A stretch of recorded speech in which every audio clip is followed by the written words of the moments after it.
Welcome to NS news. నేను సుమా. ముందుగా బులెటిన్లో హెడ్లైన్స్. సికింద్రాబాద్ లో హనుమాన్ విజయోత్సవ జయంతిని పురస్కరించుకుని బేగంపేటలోని కాంగ్రెస్ నాయకుడు సుజిత్ ఆధ్వర్యంలో హనుమాన్ శోభాయాత్ర చేపట్టారు. బేగంపేట్ ప్రకాష్ నగర్ నుండి పలు వీధులలో తిరుగుతూ తాడ్బండ్ హనుమాన్ దేవాలయానికి శోభాయాత్ర చేరుకోనున్నట్లు తెలిపారు. వీర హనుమాన్ విజయయాత్రలో భాగంగా భజ్రంగ్ బాయ్స్ తో ఈ శోభాయాత్ర ఆద్యాంతం ఆధ్యాత్మిక శోభతో ముందుకు సాగింది. భారీ హనుమాన్ విగ్రహంతో పాటు వివిధ రకాల పుష్పాలను అలంకరించి హనుమాన్ను ఊరేగించారు. ఈ సందర్భంగా యువత పెద్ద ఎత్తున ఈ శోభాయాత్రలో పాల్గొని జయ శ్రీరామ్ నినాదాలతో నృత్యాలు చేస్తూ సందడిగా గడిపారు. గత 3 సంవత్సరాలుగా శోభాయాత్రను విజయవంతంగా నిర్వహిస్తున్నట్లు నిర్వాహకుడు సుజిత్ తెలిపారు. హనుమాన్ జయంతి సందర్భంగా అన్నదాన కార్యక్రమాలు నిర్వహిస్తున్నట్లు పేర్కొన్నారు.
హనుమాన్ జయంతి శుభాకాంక్షలు.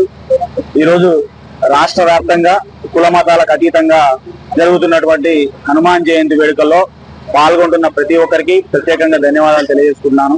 ఇది కుల మతాలకు అతీతంగా అందరం కలిసి చాలా సంబరంగా జరుపుకునే వేడుక. దీనికి మల్కాజిగిరి కమిషనరేట్ నుంచి మల్కాజిగిరి సిపి గారు అండ్ అదేవిధంగా డిసిపి గారు, ఏసీపీ గారు, బేగంపేట SHO గారు ప్రతి ప్రొసెషన్ కు కూడా కట్టుదిట్టమైన భద్రతా ఏర్పాట్లు చేసి ఎటువంటి అవాంఛనీయ సంఘటనలు జరగకుండా చర్యలు తీసుకోవడం జరిగింది. ఇలాంటి ప్రశాంతమైన వాతావరణంలో ప్రజలు పండుగని సుఖశాంతులతో జరుపుకోవాలని, ఆ దేవుడు ఆశీస్సులు అందరికీ ఉండాలని మరొక్కసారి హనుమాన్ జయంతి శుభాకాంక్షలు తెలియజేసుకుంటూ అందరూ మా పోలీసు వారికి సహకరిస్తున్నందుకు అందరికి ప్రత్యేకంగా ధన్యవాదాలు తెలుపుకుంటూ థ్యాంక్ యూ సో మచ్. శుభాకాంక్షలు తెలుపుతూ మీ సుజిత్ గారు. గత 3 సంవత్సరాలుగా హనుమాన్ జయంతి అంగరంగ వైభవంగా జరుపుతున్న బజరంగ్ బాయ్స్ కి సహకరిస్తూ మేమందరము గత 3 సంవత్సరాలుగా అందరం కలిసి అందంగా నిల్చొని మంచిగా జరపడం జరుగుతుంది మొత్తం కార్యక్రమం. ఈ కార్యక్రమం పాల్గొన్న ప్రతి ఒక్కళ్ళకు దండం పెడుతూ చాలా ధన్యవాదాలు ఇస్తూ మెయిన్ గా పోలీసు వాళ్ళకి అన్న వాళ్ళకి వాళ్ళు చాలా సహకారం తెలుపుతున్నందుకు చాలా ధన్యవాదాలు తెలుపుతున్నాము. ఒకసారి అన్న వాళ్ళని అడగండి మా అందరి ఎలా ఉంటుంది ఇక్కడ కలిసి ఏంది అన్నది. ఇక్కడ ముస్లిం హిందూ అందరం కలిసి ఉండి ప్రతి ఒక్క పండుగ ఇంతే అంగరంగ వైభవంగా జరుపుకోవడం జరుగుతుంది. ఇలానే కలిసి అందరూ ప్రతి ఏరియాలో ప్రతి డివిజన్ అందరూ కలిసి ఉండాలని కోరుకుంటున్నాను. జై శ్రీరామ్.